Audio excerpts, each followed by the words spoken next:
I want to finish with just one more question, very similar to the way that the debate actually finished. And this will be brief, but it's incredibly serious.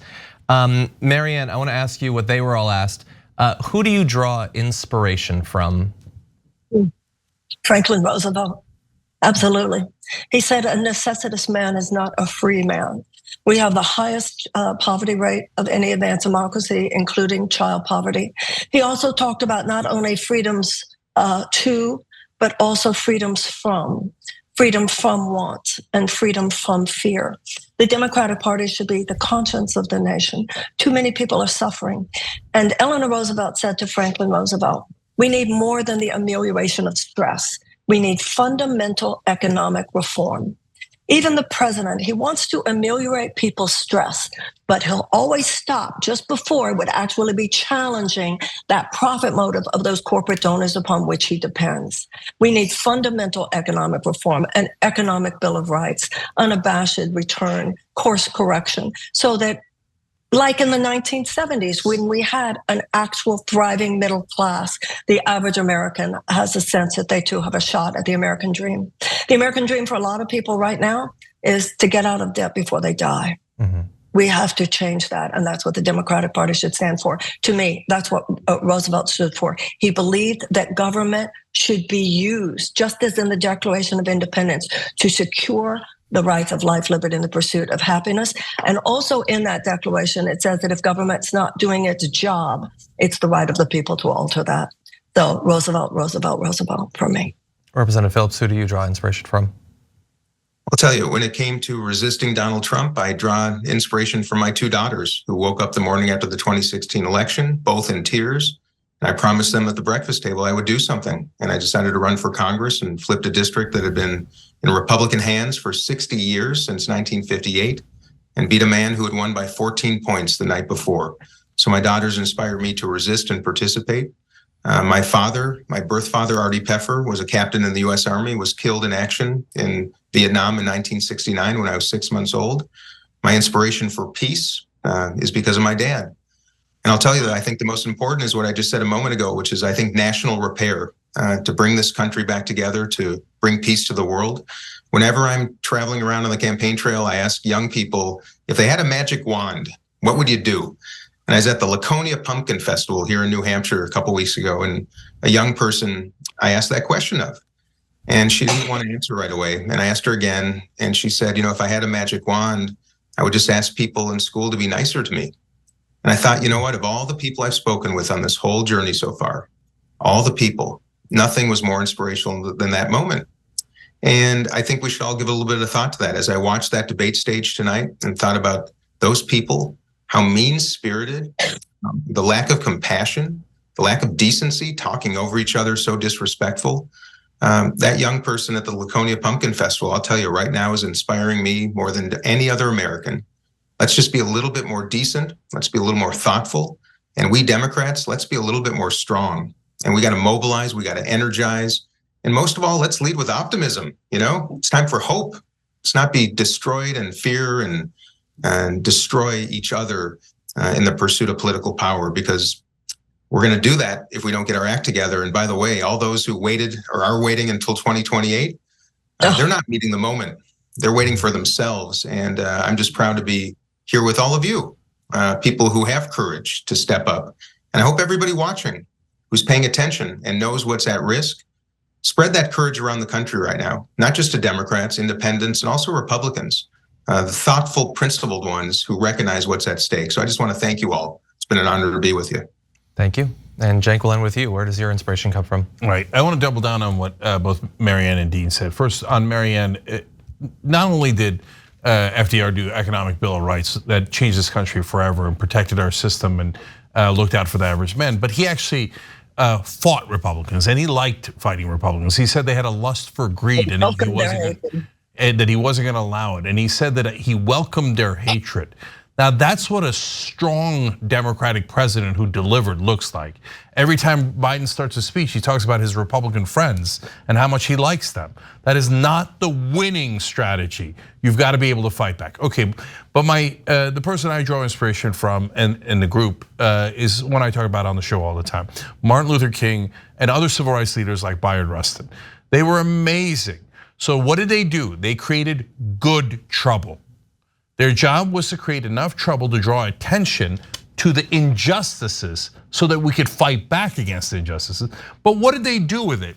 They didn't just fight fire with fire, they fought hatred with love.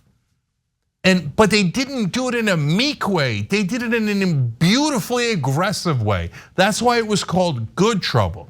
And not only did it press LBJ to the brink, which caused LBJ to press the Dixiecrats to the brink to get Voting Rights and Civil Rights Act passed, but when the time came, he was practical and took the victory. If we can get that right balance, then the Democratic Party would be in terrific shape. And I want to end on agreeing with Dean. Guys, we need hope in this country. And so often the Democratic answer is there was nothing we could do. I don't accept that. And so in this race, Dean's again right, that in a lot of the people that were the Democratic governors, et cetera, they were worried about how they were going to position themselves for 2028. This is not the time for that. Democracy is actually on the line.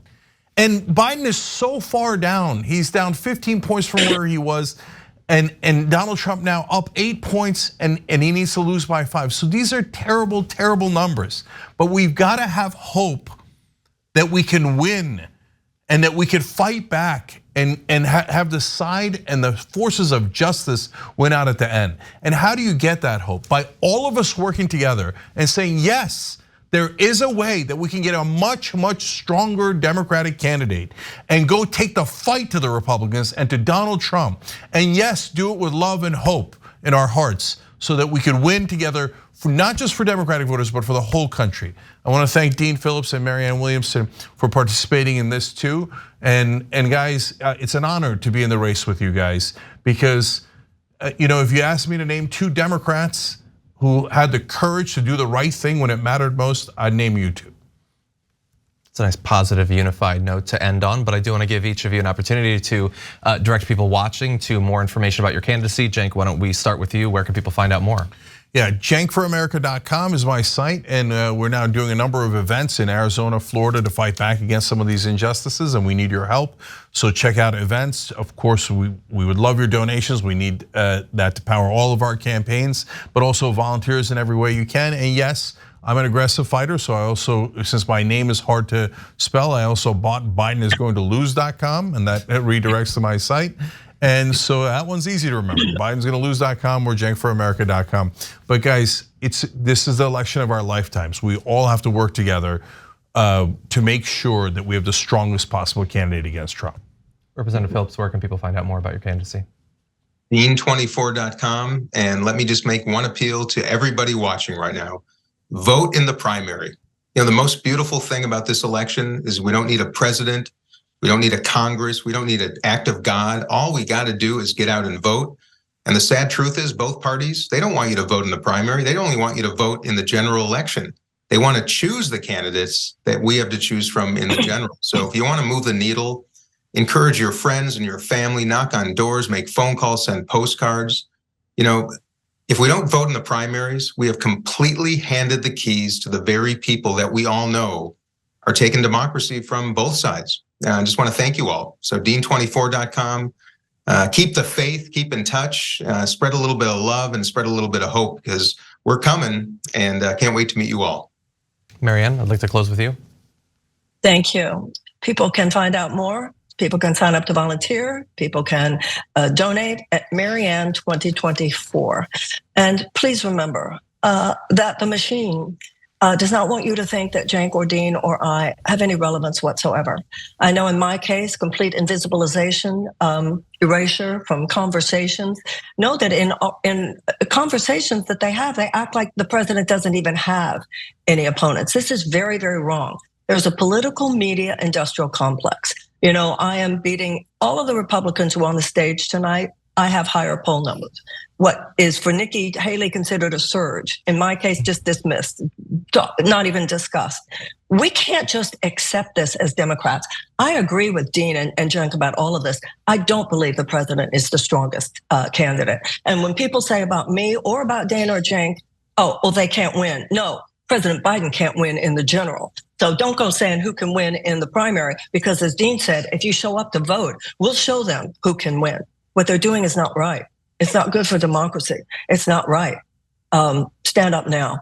Do more than vote in that primary. Figure out which of us you really think should be the one standing up against Donald Trump in 2024. And whoever that is, help us so that we can do everything possible to win in 2024 and help repair this country and create a new beginning. Thanks for watching The Young Turks. Really appreciate it. Another way to show support is through YouTube memberships.